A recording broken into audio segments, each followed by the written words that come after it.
So I just got done playing Hard Reset Redux Edition, and while the gameplay is fucking stellar, the whole experience feels as though it's cut short due to the campaign's abrupt ending. The story is both simple and convoluted at the same time. I don't know how Flying Wild Hog managed to pull that off. You play as Major Fletcher, a soldier of the Corporation, an organization that defends the futuristic city of Bezor from the machines that are trying to get to the Sanctuary, a network of billions of digitized human minds, so that they can surpass the limit of their current AI. The machines break through, and you've got to catch and kill the scientist that orchestrated it. But it turns out, plot twist, that he's good and the Corporation is evil all along. He kills himself, but his consciousness gets uploaded to the Sanctuary, which Fletcher can hear the disembodied voices of those contained in there. So the scientist continues helping Fletcher along the way to do something? Place tracking devices, assimilate the machines, I don't know. As the game progresses, the story gets rather hard to follow.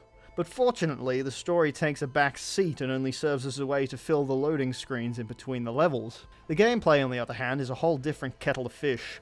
Now, you've got to understand that the original Hard Reset was a messy, unbalanced piece of shit. The basic enemy types could take a pounding before dying, which wouldn't be so bad if there wasn't hordes of them.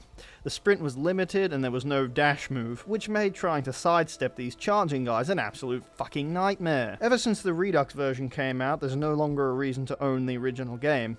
See, in the Redux version, they balance the difficulty, revamping the enemy's health and placement in the levels, and giving you a short dash move. Not to say that the game is easy now, it's still fucking hard, and if you aren't on your toes the entire time, you will be brutally punished on the harder difficulties.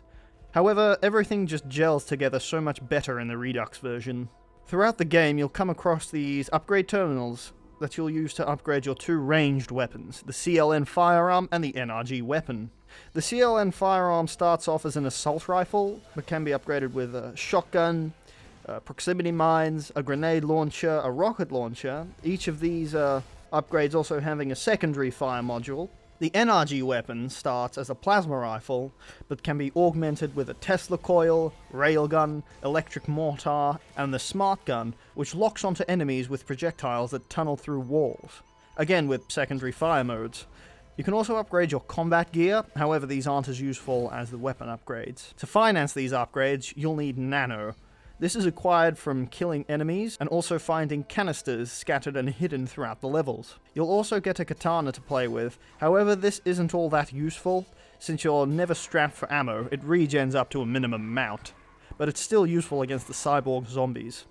The controls are tight, though one gripe I do have is when switching between weapons, you can either press Q, which cycles through them, easy to reach, but it takes time and usually the katana ends up wasting time when switching through to your other ranged weapon. However, you can also switch to specific weapons using the F1, F2, and F3 keys, though these are harder to reach than the Q key.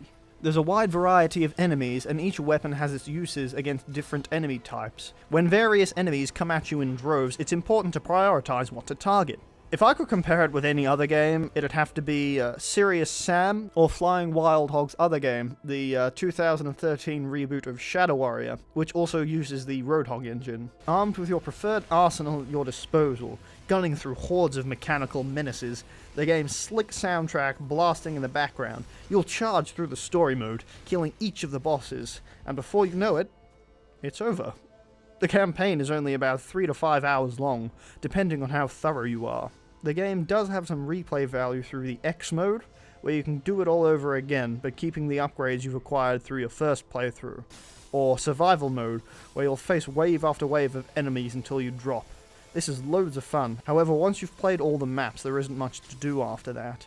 The game was criticized for not having a multiplayer mode. Personally, I'm not really bothered about that. The game sets out to be a great single-player shooter, rather than an average one with multiplayer shoehorned in at the expense of resources that could be used in other areas of the game, and it accomplishes this. Graphically, the game looks decent enough, with some cool rain effects, and it doesn't need a very powerful PC to run maxed out. The whole Blade Runner vibe in Bezor is fucking dope, though the level design is a lot less old school than some people would lead you to believe. It's somewhat linear, though most action does take place in large open areas with a lot of environmental dangers that you can use to your advantage. Red explosive barrels or blue electrical generators. Those with a keen eye will be able to find secrets, which usually contain some hefty nano canisters for upgrades. To conclude, those that enjoyed any of Flying Wild Hog's other games will definitely enjoy their first one. If the original left a sour taste in your mouth, then try the far sweeter Redux version. Hard Reset doesn't try to reinvent the wheel. It's a solid shooter with a dope soundtrack, cyberpunk aesthetic, and fun, balls-to-the-wall action. Though due to the game's short length, I'd say wait until it's on sale before you buy it.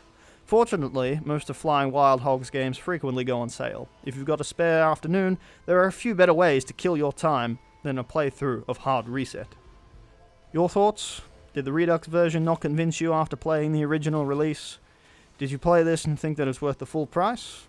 Let me know. I'm interested to hear your opinions. Oh, and one last thing. I have a Twitch up and running now. Go check out MF Gramps on Twitch for my schedule. I'm live on Tuesdays, Thursdays, Fridays, on Sundays. Be there or be square.